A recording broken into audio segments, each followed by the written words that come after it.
Hello दोस्तों, मैं SK Chanchal आपके अपना YouTube channel SK chemistry classes में आप सभी का स्वागत है। चलिए दोस्तों, आज का जो क्वेश्चन लेकर आ रहे हैं, आज का जो वीडियो होगा इन ऑर्गेनिक केमिस्ट्री से वीवीआई क्वेश्चन होंगे। आपका एग्जाम से रिलेटेड क्वेश्चन होगा और क्वेश्चन जो होगा 2 नंबर और 5 नंबर का होंगे। तो क्वेश्चन को जो है समझने का कोशिश कीजिएगा। चलिए ध्यान देना मेरे भाई, क्वेश्चन कहता है नाइट्रोलियम क्या है। ध्यान दीजिएगा, कहता है नाइट्रोलियम क्या है। तो नाइट्रोलियम कहता है कि जब कैल्शियम कार्बाइड, तो कैल्शियम कार्बाइड का जो सूत्र होता है वो आपका CaC2 होता है। तो जब कैल्शियम कार्बाइड को डाई नाइट्रोजन से अभिक्रिया कराते हैं, तो जैसे ही कैल्शियम कार्बाइड को डाई नाइट्रोजन के साथ अभिक्रिया कराते हैं तो कैल्शियम साइनामाइड तथा कार्बन का मिश्रण प्राप्त होता है, जिसे हम क्या कहते हैं, नाइट्रोलियम कहते हैं। तो देखिए यहाँ पे क्या है कि एक कैल्शियम कार्बाइड है। अब जैसे कैल्शियम कार्बाइड को डाई नाइट्रोजन यानी कि N2 के साथ अभिक्रिया कराते हैं, तो N2 के साथ अभिक्रिया कराने से CaCN2 अब प्लस में क्या देता है, C देता है। तो इसको हम कहते हैं कैल्शियम साइनामाइड। इसको क्या कहेंगे, कैल्शियम साइनामाइड। और अगर प्लस में C रहेगा, कार्बन रहेगा, तो इसी को पूरा को हम क्या कहेंगे, नाइट्रोलियम कहते हैं। तो मेरे भाई याद रखिएगा कहता है कि जब कैल्शियम कार्बाइड को अगर डाई नाइट्रोजन यानी N2 के साथ अभिक्रिया कराएंगे, तो डाई नाइट्रोजन के साथ अभिक्रिया कराने से कैल्शियम साइनामाइड तथा कार्बन का मिश्रण प्राप्त होगा। उसी को हम क्या कहेंगे, नाइट्रोलियम कहते हैं। क्या कहते हैं, नाइट्रोलियम कहते हैं। तो जल्दी से इसको नोट कर लीजिए।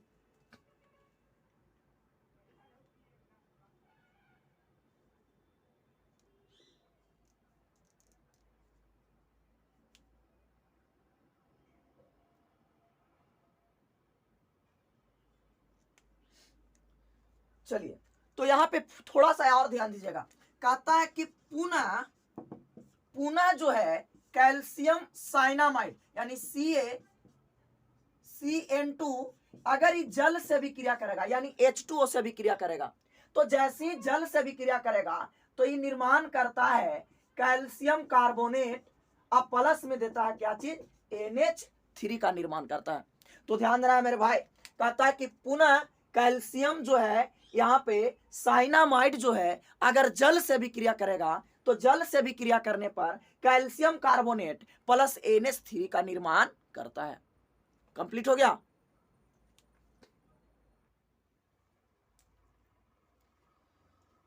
चलिए दोस्तों, आगे जो आपका है अगला क्वेश्चन मैं लेके आया हूं 5 नंबर का, 5 मार्क्स।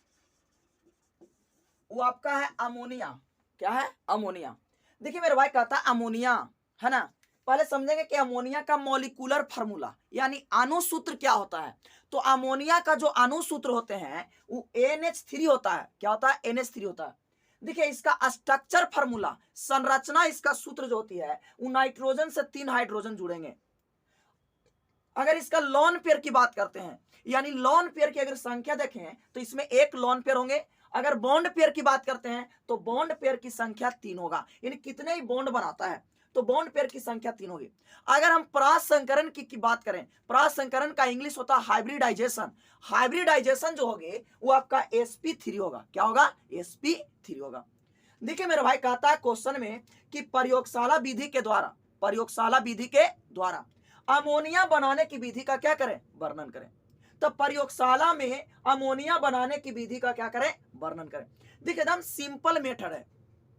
कहता है कि जब अमोनियम क्लोराइड को, किसको, अमोनियम क्लोराइड को, कहता है कि कैल्शियम हाइड्रोक्साइड, अमोनियम क्लोराइड को कैल्शियम हाइड्रोक्साइड के साथ क्या कराते हैं, कैल्शियम हाइड्रोक्साइड को अभिक्रिया करवाने पर अमोनिया का क्या होता है, निर्माण होता है। देखिए जैसे यहां पे क्या है, अमोनियम क्लोराइड का सूत्र होता है NH4Cl। अब अमोनियम क्लोराइड को कैल्शियम हाइड्रोक्साइड के साथ अभिक्रिया कराएंगे तो कैल्शियम हाइड्रोक्साइड का सूत्र होता है CaOH के होल 2। तो यहाँ पे बनाएगा NH4OH और प्लस में क्या देगा CaCl2। देखिए कैसे देगा, ये टूटेगा तो ये टूटेगा माइनस में, ये टूटेगा प्लस में, ये टूटेगा OH माइनस में और इस पर क्या प्लस होगा। तो वो प्लस वाला किसके साथ जाएगा, माइनस के साथ जाएगा। और यहाँ पे आपका क्या कैल्शियम किसके साथ आएगा, क्लोरीन के साथ आएगा। अब यहाँ पे क्या है, अमोनियम हाइड्रोक्साइड, जब इसको गर्म किए तो टूट गया किस में, NH3 और प्लस में क्या चीज H2O में टूट गया, यानी जल बनकर क्या हो गया, बाहर निकल गया। अब देखिए यहाँ पे देखिए समीकरण को जोड़ दिए हैं, यहां से NH4OH खत्म, यहां से NH4OH खत्म हो गया। अब बाकी समीकरण को जो बचा इसको हम क्या किए, इसको जोड़कर नीचे लिख दिए। तो यहाँ पे क्या है, अमोनियम क्लोराइड और कैल्शियम हाइड्रोक्साइड को जो आपस में अभिक्रिया कराए हैं तो NH3 प्लस में CaCl2 प्लस में क्या देगा H2O का निर्माण करता है। तो यह प्रयोगशाला विधि के द्वारा अमोनिया बनाने का विधि, जल्दी से इसको नोट कर लीजिए। आगे चलेंगे, एकदम VVI रहेगा इन साल का 5 नंबर का क्वेश्चन आपका रहेगा, हैबर विधि के द्वारा अमोनिया बनाने की विधि का वर्णन करें।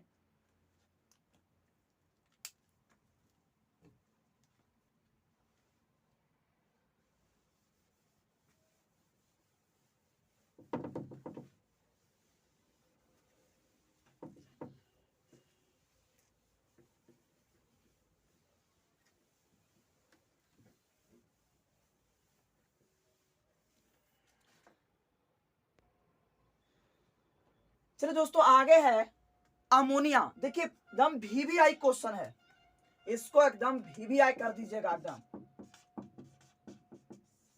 कहता है हैबर प्रक्रम के द्वारा, हैबर प्रक्रम के द्वारा अमोनिया बनाने के विधि का वर्णन करें।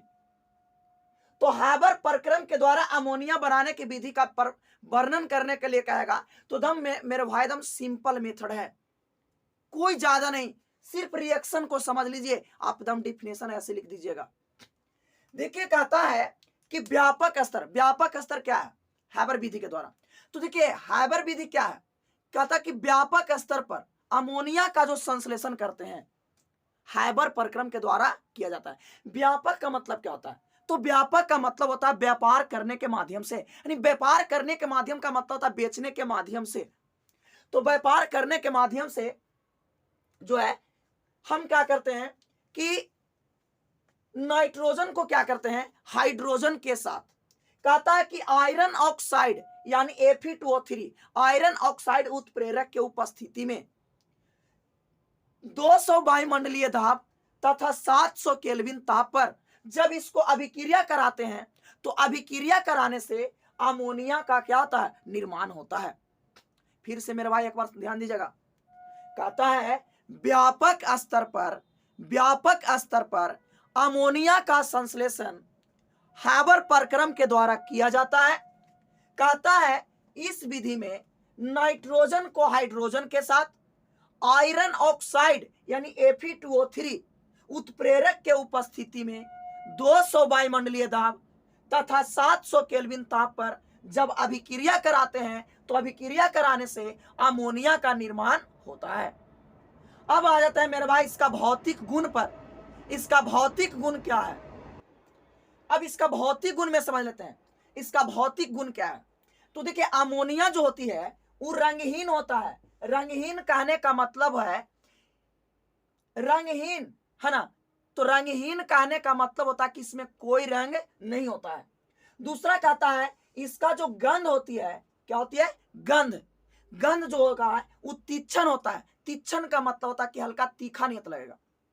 दूसरा कहता है कि अमोनिया जो है ये H2O में क्या होता है, घुलनशील होता है। देखिए अमोनिया H2O यानी कि जल में घुलनशील क्यों होता है, क्योंकि देखिए यहाँ पे NH3 है तो इसमें क्या है, ये आपका हाइड्रोजन बॉन्ड बनाता है, तो हाइड्रोजन बॉन्ड बनाने के कारण ये जल में क्या होती है, घुलनशील होता है।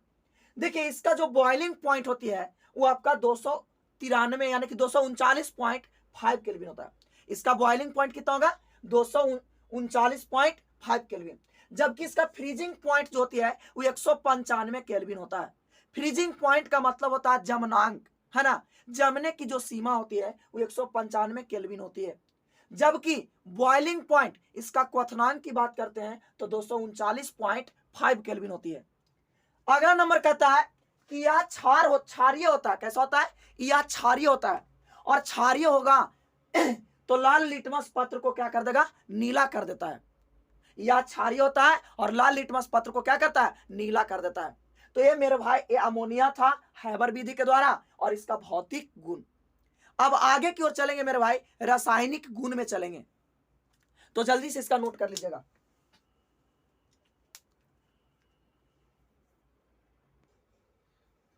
चलिए देखिए मेरे भाई, आगे की ओर अगर देखें तो इसका रासायनिक गुण की बात करते हैं। तो किसका रासायनिक गुण है? अमोनिया का रासायनिक गुण। पहला नंबर पॉइंट में है दहन। दहन का मतलब क्या होता है?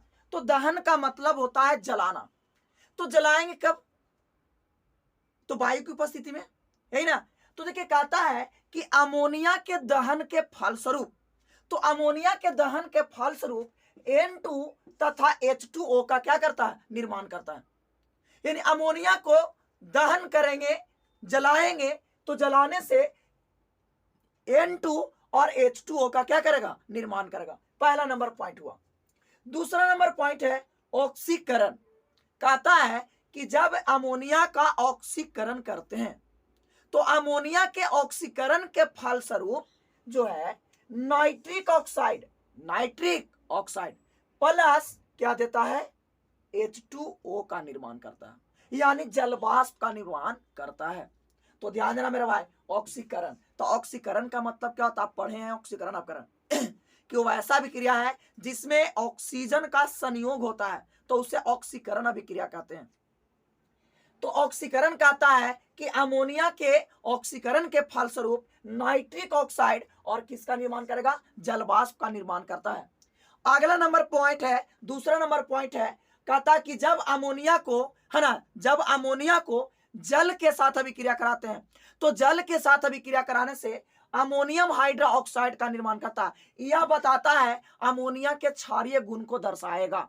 देखिए कैसे आपका बनाते हैं, एक्सप्लेन कर देता हूं, देख लीजिए। जैसे आपका क्या है, H2O है, टूटेगा तो OH माइनस में, H किस में टूटेगा? प्लस में टूटेगा। यहां पे क्या है, NH3 बैठा हुआ है। अब इसके पास एक जोड़ा लोन पेयर है, वो आपका लोन पेयर किसको देगा? ये लोन पेयर देगा, ये हाइड्रोजन को देगा। यानी हाइड्रोजन ये अपना एक इलेक्ट्रॉन था वो भी त्याग कर दिया। तो अब ये स्टेबल होने के लिए इसको 2 इलेक्ट्रॉन चाहिए। वो क्या करेगा? ये नाइट्रोजन जो है अपना 2 इलेक्ट्रॉन इसको दे देगा। तो जैसे ही दे देगा तो ये बना देगा क्या चीज? NH4 क्या? प्लस बना देगा। अब जैसे NH4 अब प्लस है, वो अभिक्रिया करेगा किससे? OH माइनस से। तो ये आपका प्लस और माइनस मिलता है, तो मिलने से बॉन्ड बनाता है। वो बॉन्ड आपका होता है NH4 क्या? OH का निर्माण करता है। तो इस प्रकार से जो है अभिक्रिया करती है। तीसरा नंबर हो गया। चौथा नंबर कहता है कि जब अमोनिया को, है ना, HCl के साथ अभिक्रिया कराएंगे तो HCl के साथ अभिक्रिया कराने से अमोनियम क्लोराइड का क्या करेगा? निर्माण करेगा। यहां भी वही सिस्टम देख लीजिए। यहां पे क्या है कि यहां पे HCl जो है ये टूटेगा H प्लस में, और Cl किस में टूटेगा? माइनस में। अब देखिए यहाँ पे ये NH3 है, इसके पास एक लोन पेयर बचा हुआ है। यहाँ पे हाइड्रोजन क्या करेगा? ये लोन पेयर इसको क्या करेगा? नाइट्रोजन, हाइड्रोजन को प्रदान करेगा। अब जैसे प्रदान करेगा तो NH4 क्या हो जाएगा? प्लस हो जाएगा। अब ये NH4 जो प्लस है अभिक्रिया करेगा किससे? क्लोरीन से, NH4Cl। तो अमोनिया को सोडियम के साथ अभिक्रिया कराएंगे तो सोडामाइड का क्या करेगा? निर्माण करेगा। चलिए दोस्तों, इसका उपयोग में अगर बात करते हैं तो इसका उपयोग उर्वरक बनाने में किया जाता है। दूसरा नंबर उपयोग है, इसका उपयोग कृत्रिम रेशा बनाने में किया जाता है। तीसरा नंबर अगर बात करें तो इसका उपयोग प्रशीतक के रूप में करते हैं। किसके रूप में? प्रशीतक। प्रशीतक का मतलब होता है ठंडा करने में इसका उपयोग किया जाता है। अगला नंबर कहता है इसका उपयोग जो है नाइट्रिक अम्ल के संश्लेषण में करते हैं। किसके उपयोग में? नाइट्रिक अम्ल के संश्लेषण में करते हैं। तो चलिए दोस्तों, आज का वीडियो अगर अच्छा लगेगा तो लाइक और शेयर जरूर करेंगे, और कमेंट बॉक्स में अपना विचार जरूर विमर्श करें। चलिए, जय हिंद।